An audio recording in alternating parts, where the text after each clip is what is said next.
Yo, what is going on YouTube? What's going on, everybody? Welcome back, man. How y'all doing? Today we're checking out some Kate Bush, the Sensual World. This one coming in via Buy Me a Coffee on a donation request with Kate Bush. If you're new here, I have checked her out probably about 3 times now. I think our last one was Wuthering Heights, if I remember correctly, with Kate Bush. And I think she was really young when she made that, 17 or something like that, 18. When she had created that song. So I thought that was pretty cool, pretty impressive stuff. Maybe even younger. I know she got into writing like pretty young, big book reader, avid book reader, and quite the imagination, great with lyricism. So this one coming in, let's go ahead and read off the donation request. It says, Kate Bush is an English singer, songwriter, musician, and classically trained dancer. Her best album, in my opinion, is The Sensual World, released in 1989. The title track was inspired by James Joyce's Ulysses, specifically the ending in which the character Molly Bloom expresses her desire to step out of the page into the sensual world. Well, there you go, boom, pulling out that lyric right there. Kate produced an amazingly beautiful and evocative music video for this song. So we're going to check this one out. Wuthering Heights was pretty cool, and it took me until the end of the reaction to understand how impactful and important the video was, like fully what was going on with like the ghost and whatnot. But I remember reading there was like 2, I think, music videos made to that song. So that's pretty cool. But yeah, I can see that she has an artistry when it comes to the music videos that she chooses to create. And I have to assume has a big hand in the production of that and what's going to happen, and it transcends. So let's go ahead, dive into this one. Kate Bush, the Sensual World. Appreciate this donation request. Don't forget to like, subscribe, check out the description if you guys enjoy rocking with the channel, man. Here we go.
grown fond of them. Took life in my hand.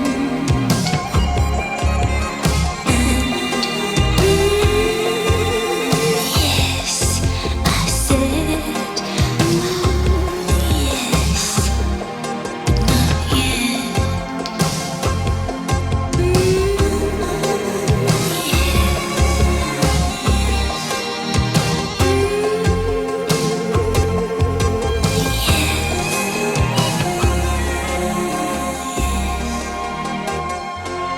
Okay, not familiar with Ulysses. Not familiar with Ulysses, but if I'm taking what's happening right here in the video and her song and her performance, and I'm comparing it to what I think is happening, you said step out of the page, and she said it as well, step out of the page into the sensual world. It makes me feel like, are we talking about literally a character, a fictional character that was written, whether it be in a song or in a book setting, talking about literally coming out of those pages and experiencing our world, but not just experience our world, but more the loving side of it, the sensual side of it, the romantic, touching side of it.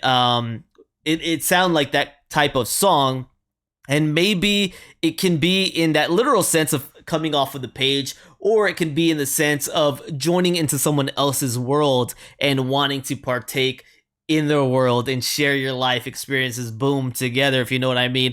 There were some lyrics that I thought I picked up, don't know quite where they went, but I heard, slipping between the breast. So I'm gonna have to dive into the lyrics and then the wiki, so we'll formulate that, pick it up. There was that nice instrumentation throughout the song that really sometimes sounded like it could be a string instrument, other times sounding completely like a bagpipe. I'm not very familiar with too many instruments. I've learned some as we've gone on, gotten more familiar with some. That would be a realm right here, though, that maybe I'm just missing it. I know one time there was a harmonica playing, and I totally could not tell it was a harmonica until the comments came through afterwards saying, hey, what you were hearing was actually a harmonica. To me, it had sounded completely different, a different sound, but hey, sometimes that happens. So I'm excited to hear what we got today on this one, but let's go ahead and pull up some of the backing information on this as well.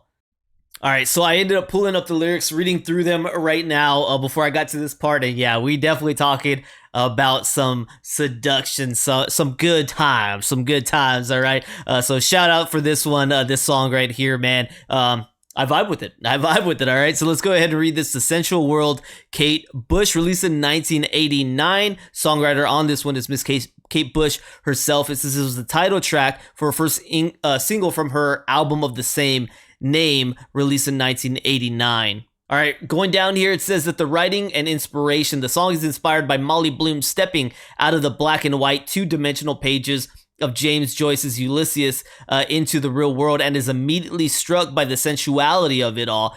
It was originally intended to be Molly Bloom's speech from the end of Ulysses set to the music, but Bush could not secure the rights from the Joyce estate, so she altered it. In 2011, the Joyce estate granted license to the material, and Bush's re-recorded the song as Flower of the Mountain, released on 2011. So if you didn't know that, look at that. Finally, in 2011, the estate granted. Man, what took so long? That is a very long time between the initial release to this one. If assuming that this goes back to that time, like 1989 is when they tried to get permission, and 2011 is when it was granted. It says musically, one of the main hooks in the chorus of The Sensual World was inspired by a traditional Macedonian piece of music called Antis Dissonant Deuces. As in the traditional version, the melody is played by bagpipes, in this case Uilleann pipes, played by Irish musician David Spillane, or Spillane, I don't know exactly how that's pronounced, but there you go. So we do have bagpipes, or pipes, and hopefully I'm saying that right, Uilleann. So a version, not exactly what I had originally thought, but a different type. And I think I've seen this back when I reacted to like Nightwish. I think they kind of used those pipes as well, so that's pretty cool. I really grew fond of the yeah, she used that so much in the song. It's a large staple of what you get right here, but one that grew on me, and I really ended up enjoying it every time it was whipped out there. All right, so it looks like you have a fiddle on here too, so what I was confusing sometimes to be a violin probably was the fiddle right there. So definitely appreciated this one, enjoyed it, liked the music video. Love seeing Kate Bush in the music videos to dance and share herself like that, man. She's definitely got a knack for it. She's great at it. Looking right here, Flower of the Mountain is a little bit longer than this version right here by, more than a minute. So if you guys haven't heard that one, Flower of the Mountain, you didn't know that piece of the director's cut, you can go and check that one out, and maybe I could check it out with you guys at some point as well, man. So thank you so much for the Kate Bush. Like I said, if y'all didn't know, I do have more Kate Bush on the channel. Feel free to hit it up, and feel free to let me know in the comment section more that you want right here. I enjoyed this one very much, and yeah, very sexy song, if you know what I mean. The lyrics, man, really portraying that and sending that message through. So thank you guys. Don't forget to like, subscribe, check out the description, consider becoming a member. YouTube, Patreon, $3 is all it takes. I'll see you on the next one. All right, peace.